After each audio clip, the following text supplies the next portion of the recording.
Chapter 4, The Unveiling. 12:15 a.m. The bus stop was empty. Of course it was empty.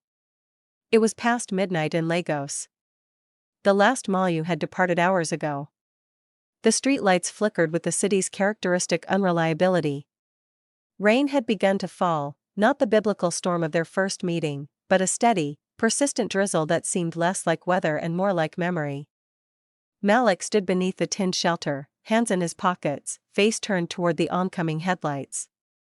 He looked older. Not in the way that time ages you. In the way that truth does. His shoulders were narrower. His jaw was sharper. His eyes carried a weight that had not been there before. He was still handsome, the universe had not taken that from him, but his handsomeness now came with an expiration date. He looked like a man who had learned that beauty was not the same as peace. Zara parked her car and sat for a full minute before stepping out. The rain touched her face immediately. She did not raise a hand to wipe it away. "You came," he said. "You asked." They stood 3 feet apart. The distance of strangers. The distance of people who had once shared a bed, a toothbrush, a future. "I'm getting married tomorrow," she said. "Or today. Technically, it's past midnight." "I know. So whatever you need to tell me." "I need to show you." He reached into his jacket and pulled out a manila folder. Thick. Worn at the edges. The kind of folder that had been opened and closed 100 times. "What is this?" "Your wedding gift." She did not take it. "I'm not here for games, Malik." "Do I look like I'm playing?" He didn't. His face was stripped of everything except a terrible, gentle seriousness. She had seen him angry. She had seen him joyful.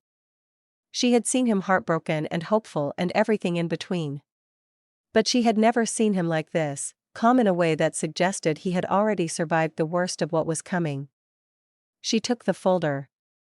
The first page was a photograph. David at a business conference, shaking hands with a man whose face had been circled in red ink. Beneath it, a name, Adebayo Okafor. And beneath that, a single sentence. Convicted of investment fraud, 2019. Served 18 months. Currently operating under 3 aliases. Zara's breath stopped. She turned the page. Bank transfers between David's accounts and shell companies in Cyprus. Property records showing that the Victoria Island mansion belonged not to David but to a holding company controlled by his older brother. Legal documents from a lawsuit filed by a group of investors who had lost their retirement savings in a venture David had promoted. Page after page after page. Each one a brick in the wall of a lie. "This isn't possible," she whispered. "It's all verifiable. I would have known. I would have." "Would you?" His voice was soft. "Not cruel." "When? When would you have had time to check? Between the engagement parties? Between the wedding planning? Between convincing yourself that you finally made the right choice?" She looked up at him. The rain was falling harder now, plastering her hair to her cheeks. "Why are you doing this?" "Because someone should." "No." She shook her head. "Why you? You could have sent this anonymously. You could have mailed it. You could have done anything except show up here, tonight, looking like." "Like what?" She couldn't finish the sentence. Because the truth was too dangerous. The truth was that he looked like the only person who had ever truly seen her. And she had thrown that away for a man whose smile was a transaction. "David is going to lose everything," Malik said quietly. "The investigations have already started. A journalist has been working on this for 8 months. The story breaks tomorrow afternoon, after your wedding." They wanted the dramatic contrast. The bride in white. The groom in handcuffs. Her knees buckled. She grabbed the edge of the bus shelter to steady herself. "You're not just saving me from a bad marriage," she said slowly. "You're saving me from being publicly destroyed. I'm saving you from him. But you're not trying to get me back." It wasn't a question. She could see it in his posture, in his eyes, in the careful distance he had maintained since she arrived. He shook his head. That's not why I'm here. Then why? He was quiet for a long moment. The rain filled the silence. Somewhere in the distance, a dog barked. Because 2 years ago, he finally said, "You left me." And I spent every day since then wondering what I did wrong. What I could have done differently. What I lacked. And then I found out about David. About what he really is. And I realized, he stopped. Swallowed. I realized that you didn't leave me because I wasn't enough. You left because you were scared. And I couldn't fix scared then. But I can fix ignorant now. So this is about closure? This is about truth.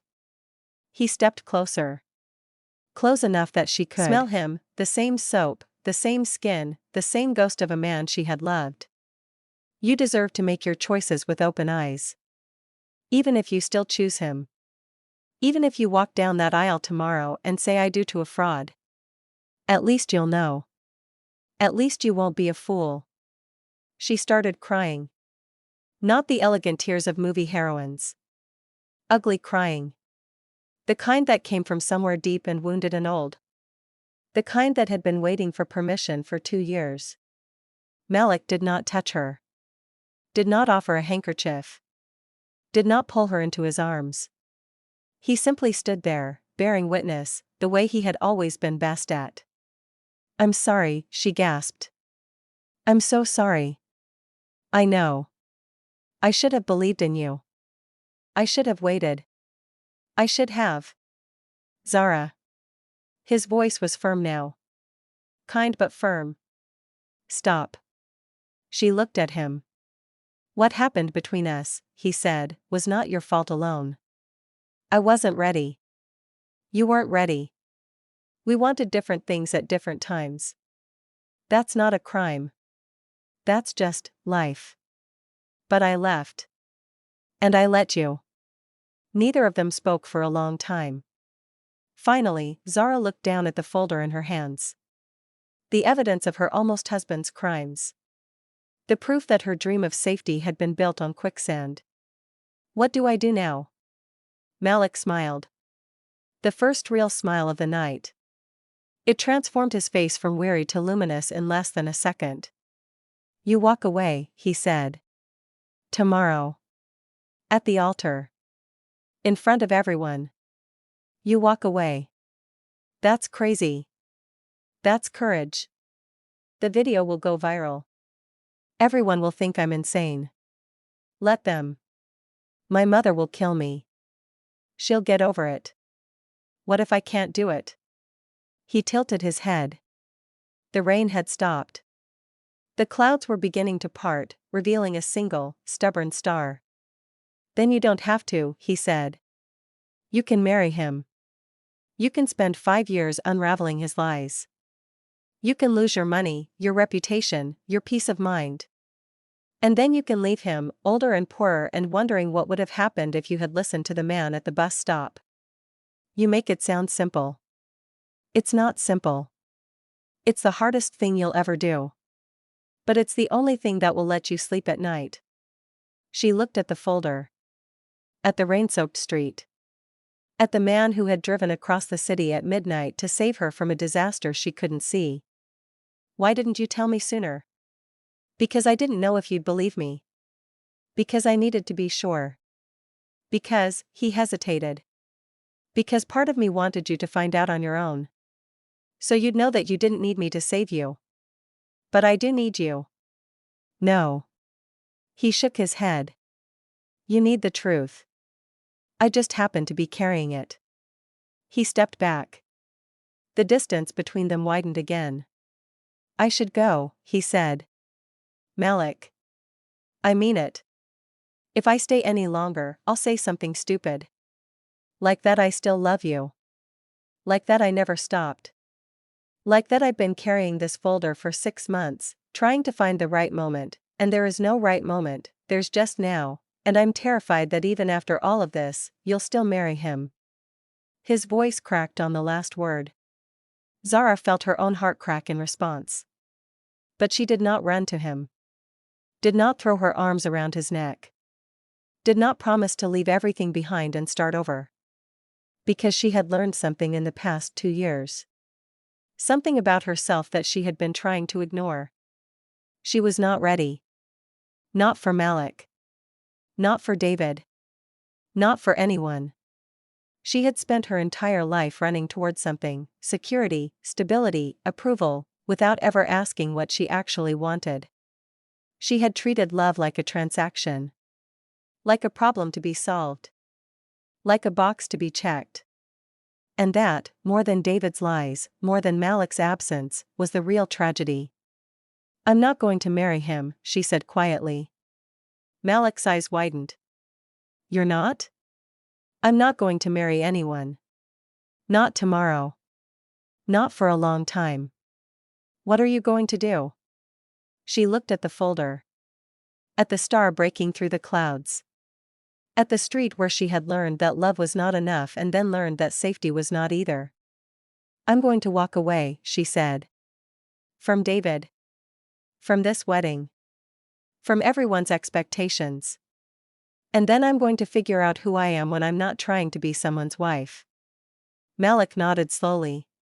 She could see him processing. Accepting. Grieving and celebrating at the same time. "And us?" he asked. "Right now," she said, "there is no us. There's just me. Needing to be alone for the first time in my life." He smiled. Not the luminous smile from before. A smaller one. A sadder one. The smile of a man who had come to deliver a message and was now delivering himself back to his own life. "Then I'll wait," he said. "Don't. I can't promise that. You can promise to live your life." He considered this. Then he reached into his pocket and pulled out a folded piece of paper. He pressed it into her hand. "My new number," he said. "Not blocked. Not yet. Maybe someday. But not today." She took it. He turned and walked toward his car, an old Honda, the same one he had driven when they were together, still dented, still unreliable, still him. "Malik?" He looked back. "Thank you," she said. "For not hating me." "I never could," he said. "That's the problem." He got into his car and drove away. Zara stood at the bus stop until the taillights disappeared. Then she looked down at the folder in her hands. She opened it again. Read each page. Memorized each name, each date, each betrayal. And then she got into her own car and drove home. The wedding dress was still hanging on the closet door. She took it down. Laid it on the bed. Ran her fingers over the lace that had been hand-stitched by women in Abbey Estate. Tomorrow, she would not wear this dress. Tomorrow, she would not say "I do." Tomorrow, she would become a different kind of story.